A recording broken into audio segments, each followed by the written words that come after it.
Well, on a Toffee TV, here is the final word. Full disclosure before we get into it. We're not going to pour over this for ages. I just want it done. No. Liverpool 2, Everton 1 in the 247th Merseyside derby. Frustrating defeat in the end, Ped. I mean, we'd sort of done the first half an hour was everything we asked, we hoped Everton wouldn't do in the first half an hour. And then I guess after that, and particularly the second half, was more like what we wanted to see from them. Yeah, we actually did it the wrong way round, didn't we? No, but we did, didn't we? Because Liverpool have played games in the week. And we needed to be the team that did it in the first half and to get them on the back foot. And that's what I mean. It's like you give them a 2-0 lead and then you go, oh, we can suddenly play now. It's a mountain to climb, and they can sort of not relax, but they can use all their experience. Then they've got those kind of players. You can get all that experience, and it's just a real shame that we seem to just forget everything. Or we remembered we were Everton in the first half, because that's what it felt like, didn't it? It was a really poor first half. It really did. Was one of those where exactly what we spoke about last week, which was like, tell everyone you've done all right, and then they turn up and you're just like, for fuck's sake. They've done exactly what we didn't want them to do.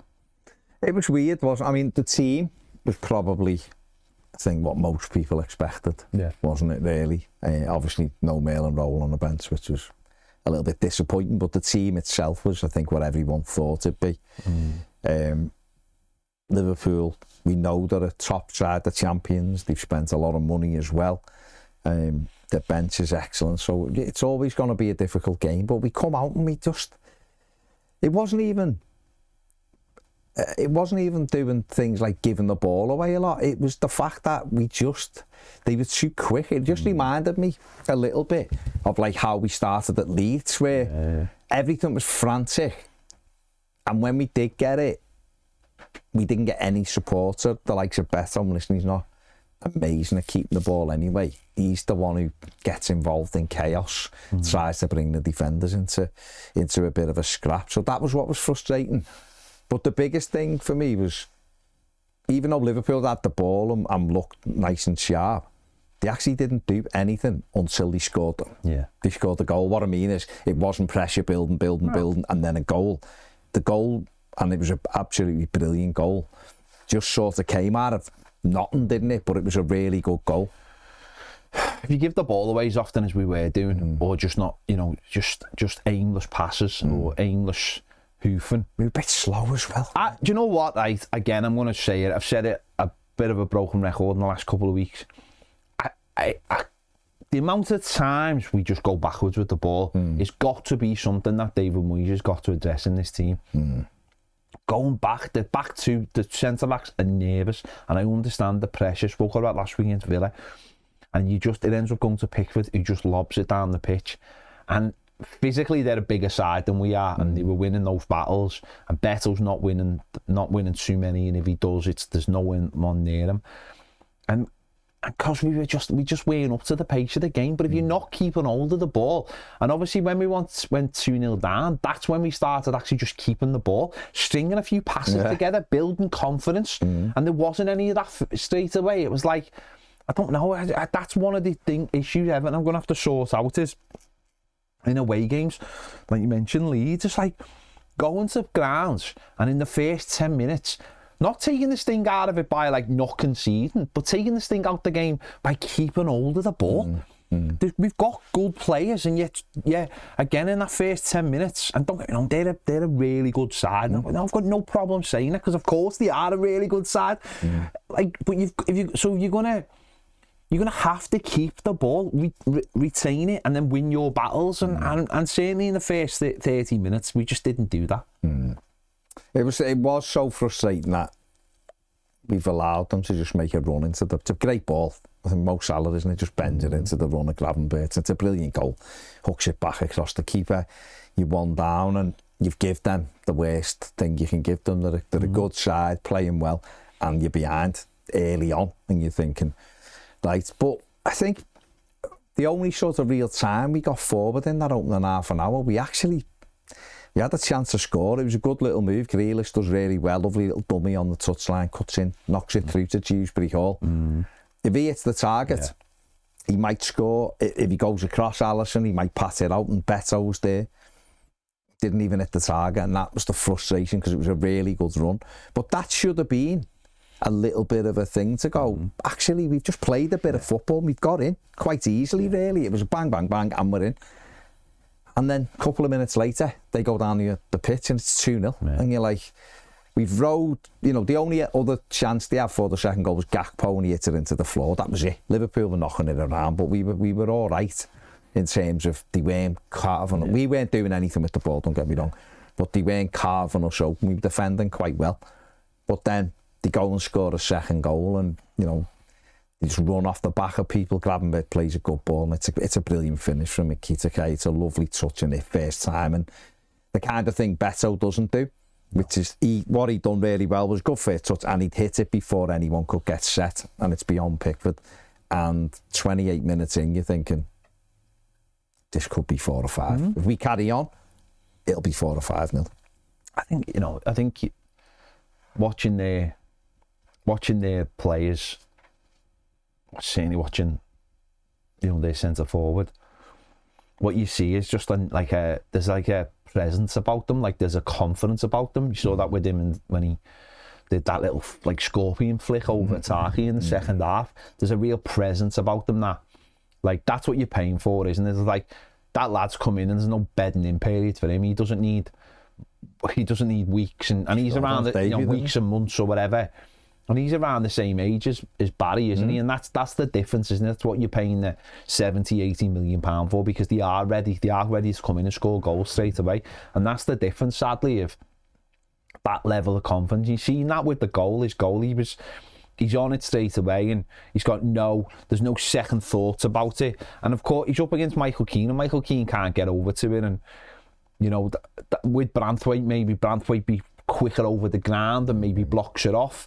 But Michael Keane is the 4th choice centre back. This is the problem, isn't it? Is the 4th choice centre back is playing in games. And again, I go back to what I was saying, you know, when the window was open, it's like, okay, not everything can be done in one window, but I do feel like certainly having no proper right back leads Jake to have to play there, and then with Branthwaite, you then end up with your 4th choice. And that's, again, in a game like this, you need all your players to be ready. You need your first choice team, don't you? You're not getting away with, if you're going to play Liverpool or Arsenal or Manchester City, you can't go into these games like with any kind of weakness, and you have to hope they're not at their level.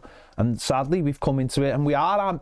Michalenko's not fit. It's clear as day he's not fit. He still done all right. He did all right. Salah had just shaved one over the bar, didn't he? Not long after they'd scored.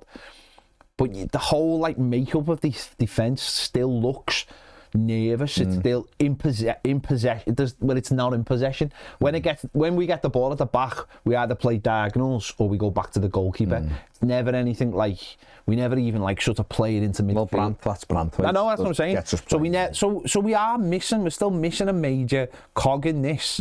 Well, you know, that whole defence can be changed with a couple of signings, or even just one signing, a right back in the next window. But you gotta you know, that goal is Michael Keane can't get over quick enough. He's not quick enough for foot, and he's not quick enough for thought. And that's the difference, isn't it? That really is the difference. A player like that just wraps it in, and it's 2-0. He buried it, and they've had 2 chances, and they've put both of them in. There wasn't like I think Pickford made one save in the entire game, and that was a save you'd expect him to make. He wasn't peppered. And that's the frustrating part of, I know you'll get loads of people going, well, we didn't have to, or whatever, but the frustrating part for me is that in those early stages, we've reverted back to the type that it's not even a type of what we've been watching the last few years. It's like an epidemic that we've watched for most of our adult lives, isn't it? At Anfield. At Anfield, there's Everton teams going there and just being, I don't know what it. And the mad thing is, I still can't quite put my finger on what it is that it is, because the atmosphere at Anfield isn't ferocious. You have your first bit, And I'm not even like having a go here. I'm not even like trying to score points. They come out, they do their thing, and then it was subdued a little bit because obviously they're doing the minutes applause for the lad that died and that. And then it's like, it was very quiet. It's not a hostile ground. It never is a hostile ground. Maybe like the European nights, they'll tell you. But I don't think for like early kickoffs, I think it's very hostile. And yet we somehow just can't get over that pressure. And maybe that's that big game mentality that you buy with these big players. Not enough of our players have that mentality. And the last player, I mean, of course, Jack coped really well, you know what I mean? I mean, you could see them every time he lost a 50-50 or whatever, they're up and they're in his face. But we don't have those players, and we haven't had that player since Tim Cahill played for Everton, sadly, who went, maybe Richarlison had a bit of it as well, he didn't mind going to Anfield, but we just don't have those players who are just like, I'm up for this, I want a bit of this, and maybe they are now. That's what you're buying when you buy those big players, it's that mentality as well, that our players just don't seem to have. It's difficult, isn't it? Because they are a really good side. Yeah, of course, you have got to, when you're buying the quality like them, they've had 2 chances and took both of them clinically. You know, bang, bang, you're 2-0 down and you're like, okay, you know. And maybe that's what it is as well. You're getting all of that. You're getting that experience that they've got. Their players aren't flustered. They just go and play. And that's what it is. And I guess that's the next thing for us. But I think what we did then put off, whether it was a case of, well, we're 2-0 down and, you know, we've got nothing to lose now, the game's over, so we may as well pass it round and do what we've kind of been doing.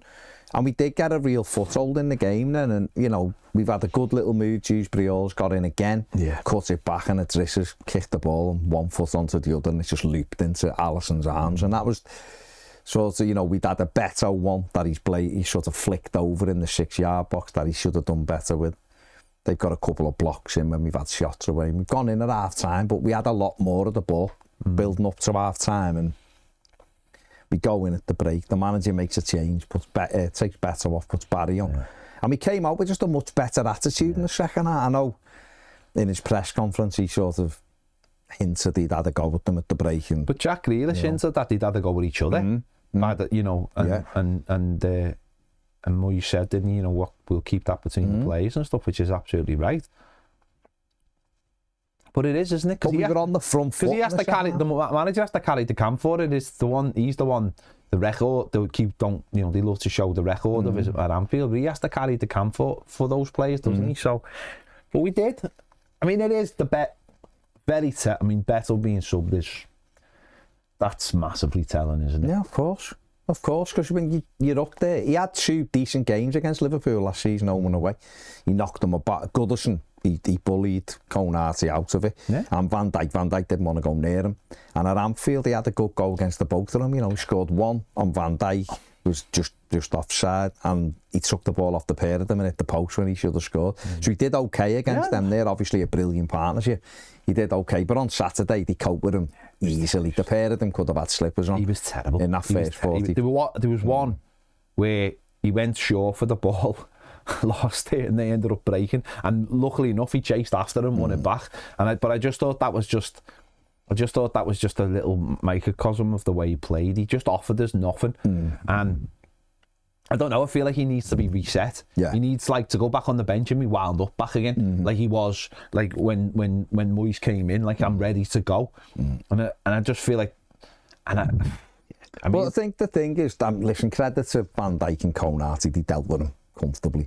But Barry came on at half-time and he just linked the play so much better. He was pulling out wide, taking the touch, laying it out. Ali McCoy was talking about it, and just good centre-forward play, moving people about. He's got to do the other bit and get himself between the posts a bit better, but it just helped. I think it just helped us link everything, and Jack Grealish give Conor Bradley a tough time, and we started really making inroads into what we were doing. It just like it was against Villa, breaking down with the final ball, the final action, and that's where Liverpool's real quality at the other end you could see. For us, even though we've got good players, still some of the decision making at times. And Jai, I think that the most dribbles in the game. He had 9 successful dribbles, which was a lot in the game. He done really well. Look at his numbers later, but it's so often with him, does the first bit brilliantly. it's the second bit he doesn't do as well, but he's one who normally gets you the goal. Grealish on the other side probably benefit from a full, but they both could benefit from fullbacks going beyond them. Pace, I think we're seeing that more. It's the pace, I think. I think a bit more. Both of them want. Jack slows the game down naturally by his own style, but Njai by dribbling. Dribbling's not quick, is it? It's not like the same as running with the ball, and they could both just massively do with fullbacks who just bomb on. Because there's not loads of pace in the team. No. It's not a quick side. You see that, how quickly teams can get back into shape. So there has to be some outlet of pace, and that's got to be the next thing for me. Both full-backs need an alternative. Well, we need a right-back, but we need a left-back who's got that alternative. I don't know why that has new, but I think we need that alternative to give them that space so that they can use what they've got. Because I thought Jack he'd had a go at Conor Bradley, but I don't get the hype over Conor Bradley. I think he's bang average fullback. I think if he played for us, people will be looking at him going, yeah, you'll just. But it's because he plays for them. They have all good sides have that knack of just putting that one player in the team who rises. Just Everton. But when they play for someone else, you go, yeah, they're bang average. And Jack could have took him, and then up till the goal, I thought it was like Jack had been again just slowing it down a little bit. I was just like, put a few crosses in the box. And then the first cross he gets, we get a goal from him. And that's the change. But we've got to have players going past them. We've got to. Otherwise, it's pointless. It really is. You can't stand off him. You can't just go, yeah, lad, go ahead, use the ball, you do the rest.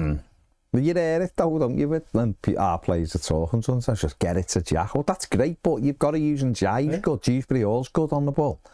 Get it to Barry, who's the centre forward. That's the next thing. Yeah. But we scored a good goal. Grealish done brilliantly, took him to the line, stood it up.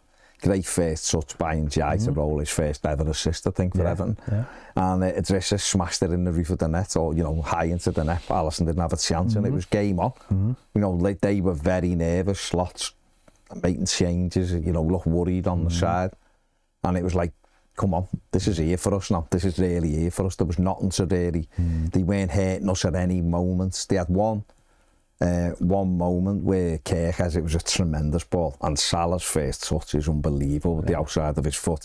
But the shot was a back pass which Pickford saved, and that was the only real time. There was another one where Toffee blocked it. Oh, the great block. There was a brilliant, just come across. It was a brilliant block. But that was it really from a team who's as good as they are. For us to throw, I think we defended in the whole quite well, really. And we were the team that was pushing all the time. It was very much, I've seen us be on the end of a lot of those games where the opposition just keep getting the ball. In fact, it was a little bit like, I've seen derbies at home with us when we take a lead, and then, very rarely, but when they have done, and it's them pushing and prompting and probing, and we defend well. That's how it felt.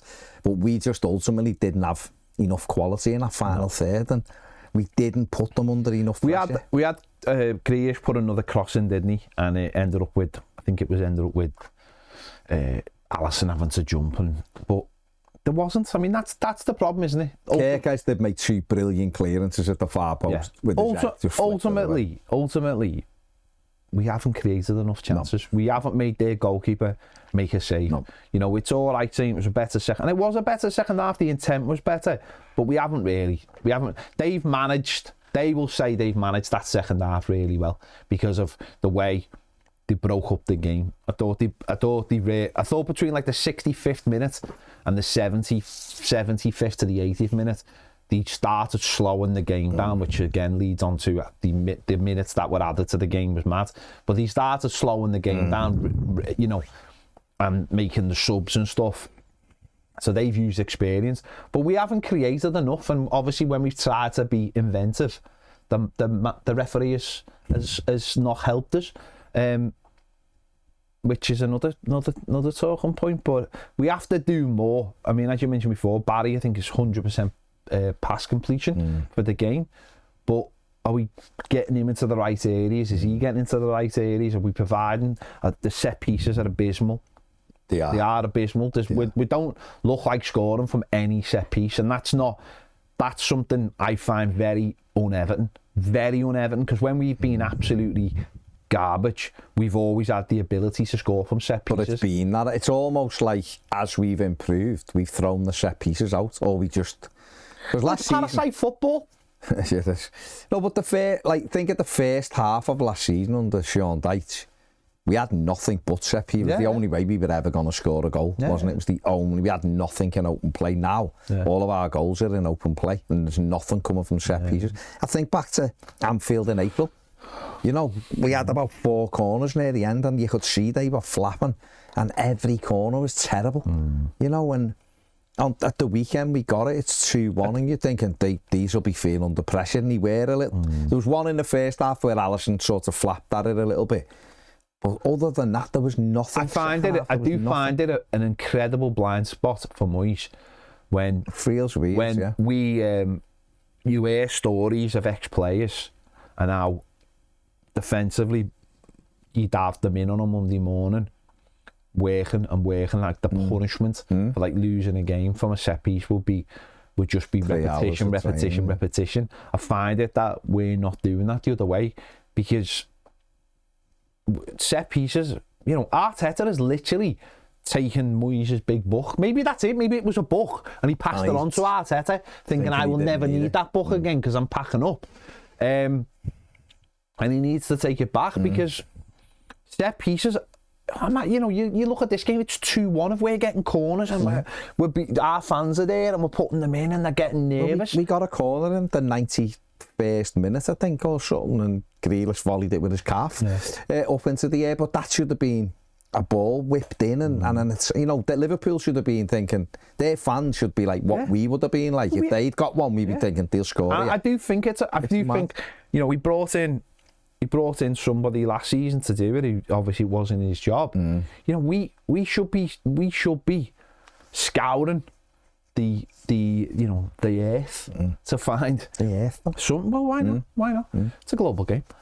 We should be looking for someone, because to me, I think the set pieces are terrible. I really do. Well, they are. I think they're terrible, and we're not getting. You know, even under Dyche, we had a predictable set piece and it worked all the time. Back post, Toffee heads it back in the mixer, and suddenly second phase. Defenders love dealing with the first phase, but once they have to turn round and it's like, well, where's my man gone? They don't like that. That's why defenders are defenders and attackers are attackers. And we need to change that up. It's not good enough. I don't know who's in charge of them now. Don't know who's taking them. But whoever it is, they're just not good. They're not good enough, because the proof is there that they're not good enough. You don't ever feel like Everton going to score off set pieces, and I find that really difficult to. When was the last time he scored off a set piece? Don't know. I honestly can't remember. Obviously last season sometime, but I can't. I think under Moyes. Fulham, yeah, Michael Keane was there, so I remember in May, and that was a back post one. He just come in and headed it. It was nothing special. We just threw it in and he just headed it. So we got a block on the runner and he headed it in. That was it. I mean, there's no variation in them, you know. And I know David Moyes, I remember him last season going on, but he was fuming in press conferences, going, "I said, we've got big defenders. They've got no chance because the ball in's not good enough." But how's it carried on? You can't tell me there isn't footballers in our team. There's talented footballers that can't kick a football into an area. But also, though, you've got to vary it, haven't you? You've got to be inventive. You've got to, like, even if you have someone on the edge of the box who's going to go in there and like look like maybe they're going short. There's no variation in the set pieces. They're crap. They're just not good enough. And I find that a massive hole for David Moyes. It's just not something we've been brought up with. That was always a way to get back in a game. Well, look at Liverpool, the league champions. They've started off winning every game this season. They've got goals from set plays. Got one the other night against Atletico, didn't he, from Van Dijk? Wasn't it? I think it was a corner or something. But what I mean is, a team who was really good and winning things are using them as well. Why aren't we? Arsenal, like you just said, Mikel Arteta, Arsenal scored more in 18 months than anyone has for, way more, because they painstakingly work on them, so that when the open play isn't working, they've still got that opportunity to get a goal. Self-fulfilling prophecy as well. If you're getting set pieces, people are getting nervous about giving set pieces away. And you start building that you up build before that the game, momentum, and you talk about it. Oh, Yeah. these score all the time off set pieces. The nerve. And that actually worked. That's something that did work under Dyche. People were worried about giving set pieces, and that can lead to different. Oh, don't make sure they don't give a corner away. So you might let the old cross go into the box, and who knows? But I just find it really poor. I find for a team like us who we are struggling because of us, like in terms of we don't have a centre forward as such. You know you're going to guarantee a certain amount of goals. There has to be another way. There has to be. Just on Tieno Barry, because obviously he started against Brighton, and I thought he was excellent, involved in both goals, and then he was out the team the week later for Wolves, but Beto had come on and scored against Mansfield and had scored at Wolves, so I was like, right, he's scoring goals. Then he missed quite a few against Villa, but kept his place for Anfield. I understood why he did. But now, is it time now that Tieno Barry gets a run in the side? Because I think, like you just said, I think it has to be. Rest. I think it has to be. We have to find what his level is or where he is. Beto is just he's a player. I don't know. It's dead hard to talk about Beto at times. He scores. He's kind of right place, right time kind of goal scorer. But when he's not doing that, and you need more from him, does he give you it? And he's not the long term. As I said, I can't see him getting past next summer for Everton personally, with the new contract and everything. And I just think if you're going to spend money on a player, you're going to have to put him into the team and say, you've scouted him, you've got confidence in him. You're going to have to give him an opportunity, aren't you? And if we're not, then what is the point? What have we bothered for? What have we done that for again, when maybe we could have spent a little bit more money and got someone who'll score you 15 goals a season, like you see a few other teams do. So I think, it might be a little bit of short-term pain with them, but if the other side of things are good, the link-up play is good, and it's getting into the final third, and we're keeping hold of the ball, and we're building, and that allows maybe in Jai or a Jack Grealish or one of the midfielders to get a goal, then so be it. But Moyes said the difference was one was scoring and one wasn't. Well, Beto's only got one goal in the Premier League, so that's the only difference. If that's the only difference, then certainly starting tomorrow night, then I think he's got to be given a chance. I think the thing as well is there's an element of surprise with Tieno Barry as well. No one knows him really, do the defenders? So that's always an advantage. You can catch people short, and a lot of other clubs who have strikers bring them in and just play them. Yeah. You have to see if they're going to get you the goals, and maybe now's the time to say to Tieno Barry, right, you're starting the next 3 games. You've got Wolves away, you've got West Ham and Palace at home before the international break. You're starting all 3. And Beto's got to work hard and try and get. And Beto's always done well off the bench, and that's just the way it is. You haven't scored the goals, and now it's someone else's chance because you haven't scored the goals. Everyone has to be accountable, held accountable for what they're doing. So maybe it is time to just give him a run.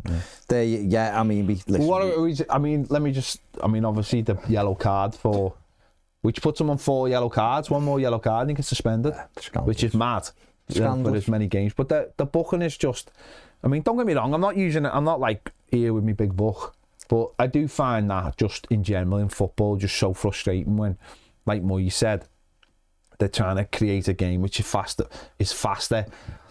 I find that astonishing that the referee doesn't just say to him, no, just you're taking it again. He'd already done it with Grealish, where he'd ruined the quick one for Grealish, which meant that surprise. It gone. The elements of surprise. And then he does that, and then at the end of the day, can't say to a player, I'm booking you for taking a free kick early. That's just, I find that stuff just absolutely so wrong. And even in the game itself, you book someone from that, then that person maybe can't go 50-50 in a tackle from then on, because who knows, he has to be a little bit less aggressive in his style. It's stuff like that. It's just it takes the piss out of the game. When Bradley had committed as many fouls as he had without getting booked, and tracking people down for booking, and then you're booking someone for taking a free kick who should have the advantage, and we're getting beat late on in the game because we're trying to speed it up and get a ball in. It's absolutely terrible. He had a shock of the referee. He had a really poor game. He had a poor afternoon all day. He'd stopped Everton moving forward with a throw-in, but let Liverpool take one about 30 yards higher up the pitch. There was just lots of little things. He wasn't the reason why. No, but there's loads. I mean, there's just some hilarious stuff. Like, there was one where he said it. The linesman said it had gone out for a throw-in when it was clearly it hadn't, and even if it had, he wouldn't have seen to see it. Jack Grealish cleaning one off the line with his chest, where he goes like that, and they go, "We're checking it for that," and you're like, "What are you talking about? What are you talking about?" Even McCoy was pissing himself at that. It's just that's what you're up against. It's just. But it is that, like, when Conor Bradley had done his fourth foul and he said one more and you're getting booked. And I said, what the fuck? Four foul? Four foul, and then you one more. The first foul in the game. He dragged Grealish to the floor and he let him play on. Yeah, he played on. And everyone's like, it's just terrible. The referee didn't cost Everton the game, but he was shocking. He was really poor, and the poor right the way across the league. Put other games on and you're just like, what the fuck is going on with these fellas? Really, but again, you need those, don't you? You need those things to go for you. When I say go for you, just do your job. You know, that would have been a free kick right on the edge of the box for us to put in. Liverpool got a corner from that, which should have been an Everton free kick. Yeah. We were having to defend at the other end because he's not giving a free kick. Absolutely crazy how he just... He was poor. And people will, you know, and then the time at the end, I mean, at 3 minutes. When was the last time anyone saw 3 minutes in a game of footy, right, where there's been... 3, 4 different sub-occasions there's a goal and you give them 3 minutes and just like there's not a chance on it. And again, it's not, it wouldn't have made any difference because we might be playing till now, we might have scored another goal. Course, yeah. But it's just these inconsistencies. If we were winning 2-1 at Hill Dickinson in a derby match, there's not a chance. If we were winning 2-1 at Anfield, there'd be 7 minutes. 7, 8 minutes. But listen, it is what it is. Illiman and Jai had a decent game at the weekend. Let's have a look at his numbers. There you go. 1 assist. He completed 20 out of 25 passes. 9 dribbles. That was the most, I think. Won 13 duels, which is also the most. And had 9 ball recoveries. Don't know. He done quite well. It's just he just drifts out of it. He's not the same player. He's not the same player playing on the right. Definitely not the same player because he doesn't. When he comes in on, obviously he's not on his favoured foot when he comes in, so he's not. It's only for shots. No, I know, but I'm still a little bit like.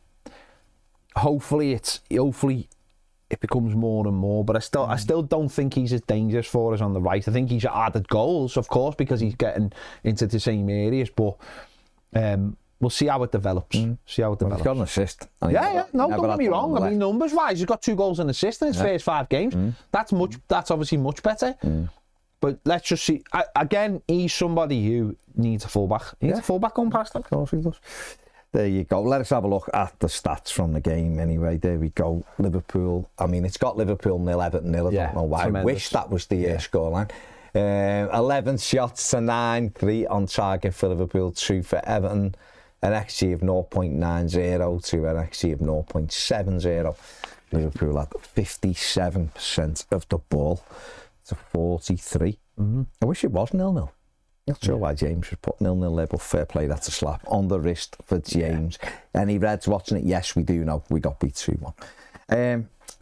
So there you go. But like I said before, or on a different show, the beauty of football is there's another game tomorrow. We can put this one out of our system, and this was never going to define our season, whether we won or lost. So the big ones will be the 2 home games Everton have got back to back in the Premier League. Win those 2 before the break, and they'll be in really good shape, I think, for moving forward for the rest of the season. So hopefully. There you go. We're going to carry on with your questions now. Well, your comments now. On Premier, if you want to become a Premier member, links in the description. QR code will be on the screen now. Thanks for watching. See you later.